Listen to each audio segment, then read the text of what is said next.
नमस्कार, आप देख रहे हैं ग्रैंड न्यूज नेटवर्क और मैं हूं आप सभी के साथ आयुषी। अब मेरे साथ देखिए न्यायधानी सहित प्रदेश भर से जुड़ी हुई तमाम खबरें।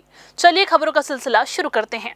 न्यायधानी बिलासपुर में एक बार फिर से अरपा नदी से एक युवक का संदिग्ध शव बरामद हुआ है। जी हां, आप सभी को बता दें, शुक्रवार रात लोगों ने नदी के बीच शव तैरते हुए देखा, जिसके बाद इलाके में हड़कंप मच गया। पुलिस ने तुरंत घटनास्थल पर पहुंचकर शव को बाहर निकाला।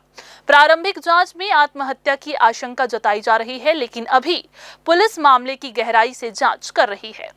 मृतक की पहचान जिला बलौदाबाजार भाटापारा निवासी और हाईकोर्ट के वकील राहुल अग्रवाल के रूप में हुई है, जिनकी उम्र 31 वर्ष बताई जा रही है। सिविल लाइन पुलिस ने गुरुवार रात को उनकी गुमशुदगी की रिपोर्ट दर्ज की थी। शव मिलने के बाद कोतवाली पुलिस ने शव को पोस्टमार्टम के लिए भेजने की प्रक्रिया शुरू कर दी है। घटनास्थल से फॉरेंसिक टीम ने भी सबूत जुटाए हैं ताकि ये स्पष्ट किया जा सके कि ये आत्महत्या है या फिर हत्या। रात्रि करीबन 10 बजे के आसपास एक सूचना मिली हुई थी कि ये अरपा नदी में राम सेतु के नीचे में एक लाश तैरते हुए दिखी है, जिस पर से मौके पर पहुंचा गया था। और क्योंकि अरपा नदी में अभी पानी है तो SDRF की टीम को बुलाई गई थी। उनकी सहायता से शव को निकाला गया है। जो उसके दोस्त और परिजन भी आए हैं, जिन लोगों ने कल सिविल लाइन थाने में गुमशुदगी की रिपोर्ट दर्ज कराई थी और उन्होंने शव को पहचाना है। जो राहुल अग्रवाल भाटापारा निवासी का पता चला है और शव को अभी मरचुरी में रखवाया जाएगा। सीम्स में कल पंचनामा किया जाएगा, उसके बाद ही आगे की कार्रवाई की जाएगी। ये पहली बार नहीं है जब अरपा नदी से शव बरामद हुआ हो। कुछ दिन पहले ही इंदिरा सेतु के नीचे एक महिला का शव भी मिला था। अब एक और शव मिलने से क्षेत्र में दहशत का माहौल बन गया है। लोगों के मन में सवाल उठने लगे हैं कि क्या ये सिर्फ एक संयोग है या फिर किसी और बड़ी घटना की ओर इशारा करता है। पुलिस मामले की जांच कर रही है, लेकिन फिलहाल PM रिपोर्ट के बाद ही सच्चाई सामने आ सकेगी। कैमरामैन राहुल ठाकुर के साथ पिंटू दुबे की रिपोर्ट। बिलासपुर जिले से एक ऐसी खबर सामने आई है जो शिक्षा व्यवस्था की संवेदनहीनता और सिस्टम की सुस्ती पर बड़ा सवाल खड़ा करती है। सीता देवी उच्चतर माध्यमिक विद्यालय नेवसा की छात्रा पूनम रजक की आत्महत्या को हुए 1.5 महीने से ज्यादा बीत चुका है, लेकिन अब तक जिम्मेदारों पर कोई ठोस कार्रवाई नहीं हुई है। कक्षा 9वीं की मासूम छात्रा पूनम रजक ने 22 सितंबर को स्कूल के अंदर हुई मारपीट और अपमान से आहत होकर अपनी जान दे दी। परिजनों के मुताबिक स्कूल की प्राचार्य, उनके पति रमेश साहू कड़री, जो खुद एक शिक्षक है, और शिक्षक आतिश रात्रि, तीनों ने पूनम के साथ दुर्व्यवहार किया था। कहा जा रहा है कि इन सबके अपमान और डर ने पूनम को आत्मघाती कदम उठाने पर मजबूर कर दिया। घटना के बाद जिला शिक्षा अधिकारी ने 2 दिन के भीतर जांच रिपोर्ट मांगी थी, लेकिन वही रिपोर्ट अब 1 माह 7 दिन बाद जाकर जमा हुई।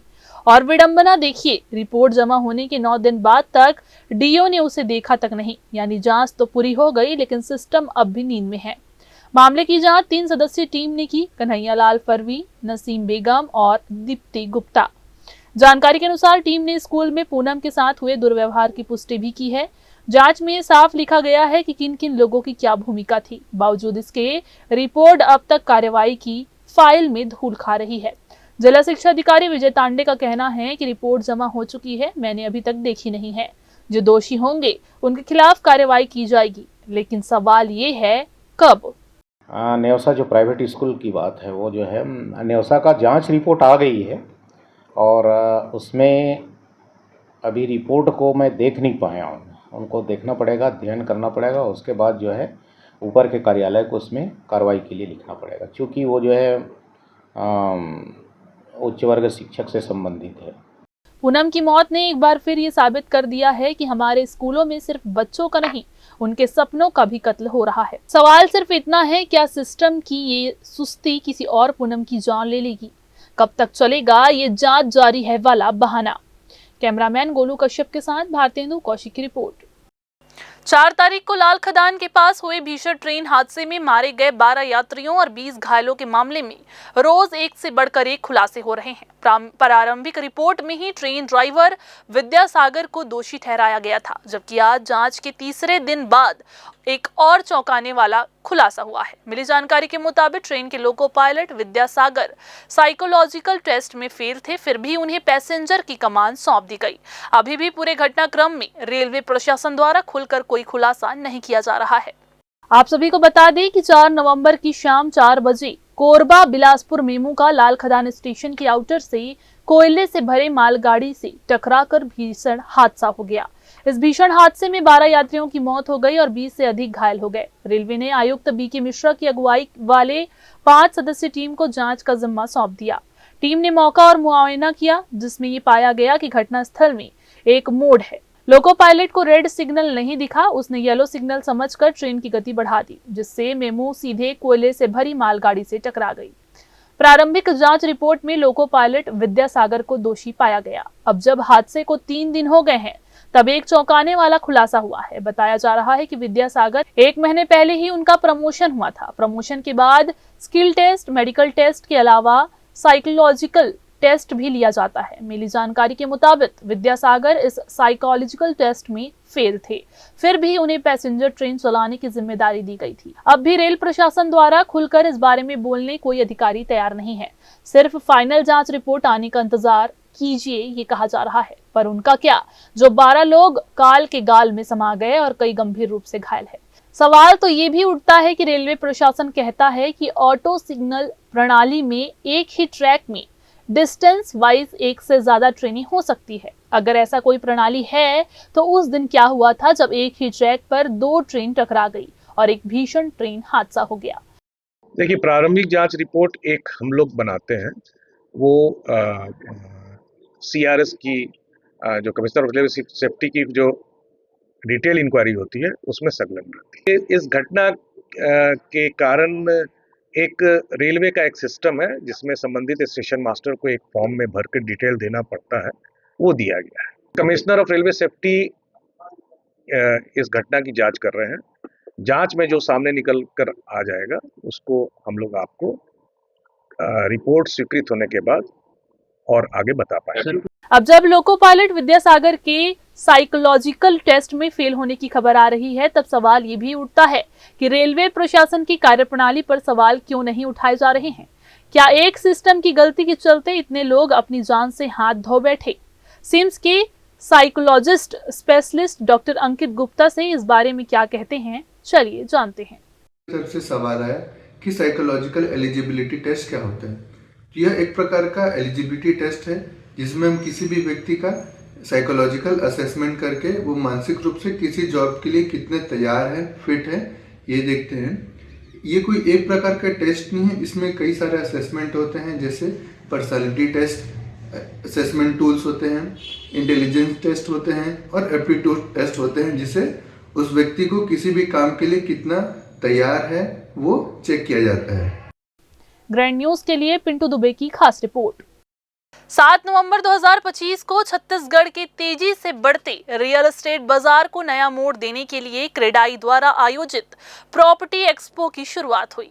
ये आयोजन बिलासपुर के श्रीकांत वर्मा मार्ग स्थित कुंदन पैलेस में 3 दिनों तक चलेगा, जिसमें प्रदेश भर के 30 से अधिक प्रमुख रियल एस्टेट प्रोजेक्ट्स प्रदर्शित किए जाएंगे। एक्सपो का मुख्य उद्देश्य छत्तीसगढ़ के विकासशील क्षेत्रों में निवेश की नई संभावनाओं को उजागर करना है। क्रेडाई प्रॉपर्टी एक्सपो 2025 की थीम आपने एड्रेस चेंज कराया क्या, शहर के बदलते स्वरूप और शहरीकरण की बढ़ती संभावनाओं पर केंद्रित है। इस दौरान प्रदेश के 10 से अधिक प्रमुख शहरों के रियल एस्टेट प्रोजेक्ट एक मंच पर होंगे। आपको बता दें, इनमें बिलासपुर, रायगढ़, अंबिकापुर और कोरबा जैसे तेजी से विकसित हो रहे क्षेत्र शामिल है। इन क्षेत्रों में औद्योगिक विकास और इंफ्रास्ट्रक्चर विस्तार के कारण रियल एस्टेट सेक्टर में तेजी से वृद्धि हो रही है, जिससे निवेशकों के लिए आकर्षक अवसर पैदा हो रहे हैं। बिलासपुर एक बढ़ते हुए शहर के स्वरूप के साथ आगे बढ़ रहा है और उस स्वरूप में आवश्यक है कि व्यवस्थित रूप से ये शहर आगे बढ़े। और जब हम व्यवस्थित रूप से बात करते हैं तो ये नई नई मल्टी स्टोरी बिल्डिंग हैं, कॉलोनियाँ हैं, इसमें सारी सुविधाएं, क्योंकि हर व्यक्ति की जैसे आय बढ़ती है, एक अच्छी कहना चाहिए कि ज़िंदगी सुविधापूर्ण कि वो देखता है और वो निश्चित तौर पे यहाँ पर उपलब्ध होती है। तो मुझे प्रसन्नता है कि बिलासपुर के जितने भी हमारे रियल इस्टेट में काम करने वाले साथी हैं, वो आज जो भी सुविधाएं हैं सबको मुहैया कराते हुए लोगों को एक सुविधा उपलब्ध करा रहे हैं। मेरी बहुत बहुत शुभकामनाएं। सभी यहाँ पर विभिन्न स्टॉल लगाए हैं, उनका सब रखेगी। ये बड़ा सुखद अवसर है इसी मंच पे जो है क्रेडा द्वारा विभिन्न स्टॉल के माध्यम से बिजनेस को आगे बढ़ाने के लिए एक मंच दिया गया है।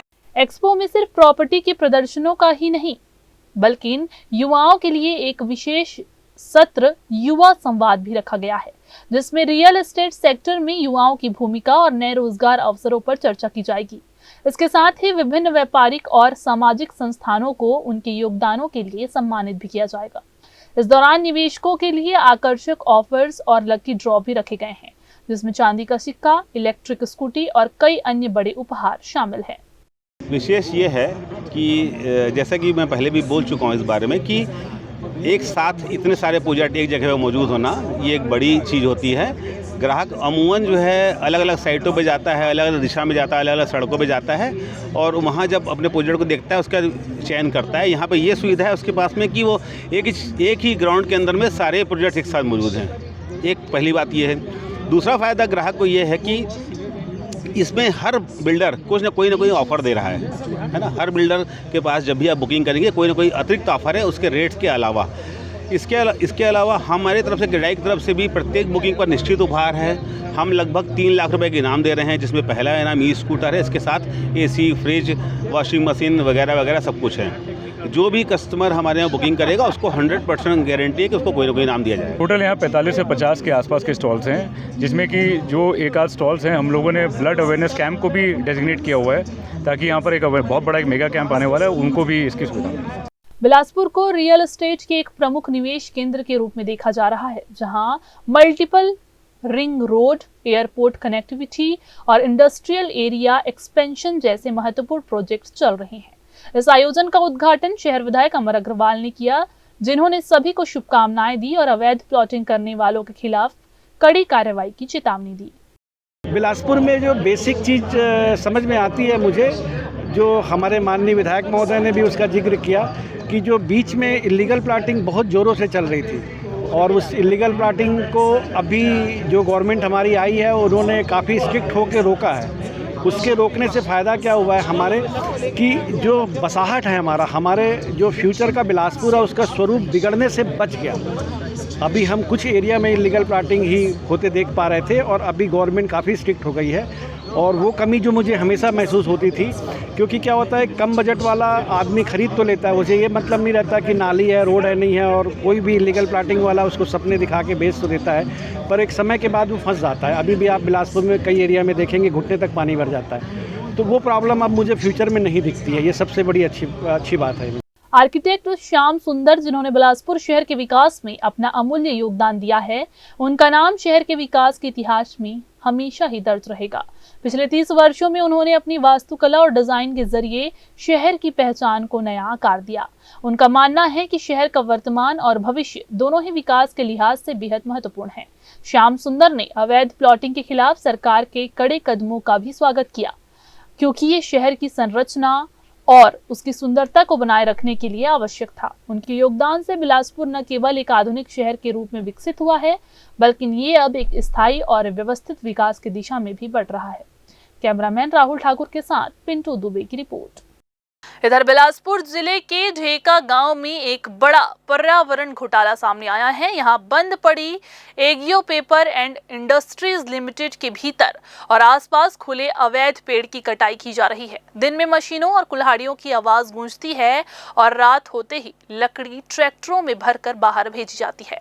ग्रामीणों का आरोप है कि यह सिलसिला कई दिनों से चल रहा है। कटे हुए पेड़ देवरी खुर्द के एक लकड़ी टॉल में बेचे जा रहे हैं। सबसे चौंकाने वाली बात तो ये है कि ये सब कुछ वन विभाग की नाक के नीचे हो रहा है। ग्रामीणों ने कई बार शिकायत की, वीडियो के सबूत भी दिए, लेकिन न अधिकारी पहुंचे और न ही अब तक कोई कार्रवाई हुई। ये मामला सिर्फ अवैध पेड़ कटाई का नहीं, बल्कि सरकारी साख पर लगे दाग का भी है। सरकार एक तरफ ग्रीन बिलासपुर और हरियाली बचाओ जैसे अभियान चला रही है, वहीं दूसरी तरफ सरकारी जमीन पर ही पेड़ों का कत्लेआम जारी है और विडंबना देखिए, कागज बनाने वाले इस पेपर मिल के नाम पर ही हरियाली को काटा जा रहा है। कभी विकास का प्रतीक माने जाने वाली ये पेपर मिल अब पर्यावरण विनाश की पहचान बन चुकी है। ग्रामीणों का कहना है कि ये पूरा खेल सिस्टम की मिलीभगत से चल रहा है। सवाल ये उठता है कि क्या वन विभाग ने जानबूझकर आंखें मूंद ली है या फिर किसी के दबाव में है। ढेका की हरियाली अब दम तोड़ रही है और प्रशासन का मौन सब कुछ बयां कर रहा है। अब देखना ये होगा कि क्या वन विभाग मीडिया के खुलासे के बाद जागेगा या फिर ये पेड़ों की हत्या ऐसे ही जारी रहेगी। अब जनता ये पूछ रही है कि आखिर किसके इशारे पर काटी जा रही हैं ढेका की हरियाली। बिलासपुर जिले की जर्जर सड़कों को लेकर लंबे समय से लोग मांग उठा रहे थे और उनकी शिकायतों पर अब आखिरकार कार्रवाई शुरू हो गई है। महीनों से मिल रहे सिर्फ आश्वासन के बाद अब पीडब्ल्यूडी विभाग ने सड़कों की मरम्मत का काम युद्ध स्तर पर शुरू कर दिया है। बिलासपुर जिले की सड़कों की हालत लंबे समय से खराब थी। गड्ढों से भरी सड़कों पर सफर करना लोगों के लिए परेशानी और खतरे दोनों का कारण बन चुका था। लोगों ने कई बार शिकायत की लेकिन काम शुरू नहीं हो पाया। अब लोक निर्माण विभाग ने कमान संभाल ली है। उप मुख्यमंत्री और लोक निर्माण मंत्री अरुण साव के निर्देश के बाद पूरे जिले में सड़कों की मरम्मत का काम शुरू हो गया है। मंत्री ने विभाग को सख्त निर्देश दिए हैं कि सड़कों को दिसंबर 2025 तक पूरी तरह से दुरुस्त कर दिया जाए ताकि आम जनता को राहत मिल सके। पीडब्ल्यूडी विभाग के अनुसार ये अभियान सिर्फ मरम्मत तक सीमित नहीं रहेगा बल्कि सड़कों की गुणवत्ता और मजबूती पर भी खास ध्यान दिया जाएगा। विभाग का लक्ष्य है कि निर्धारित समय सीमा के भीतर सभी पेंच रिपेयर और मेंटेनेंस कार्य पूरे किए जाए। ये पहल बिलासपुर जिले के बुनियादी ढांचे को मजबूत करने की दिशा में एक बड़ा कदम माना जा रहा है। विभाग का मानना है कि इससे न केवल आवागमन सुगम होगा बल्कि यातायात दुर्घटनाओं में भी कमी आएगी। तो ये थी आज की बुलेटिन की तमाम खबरें। अगले बुलेटिन में फिर होगी आपसे मुलाकात। तब तक के लिए पूरी टीम के साथ मुझे दीजिए इजाजत। नमस्कार।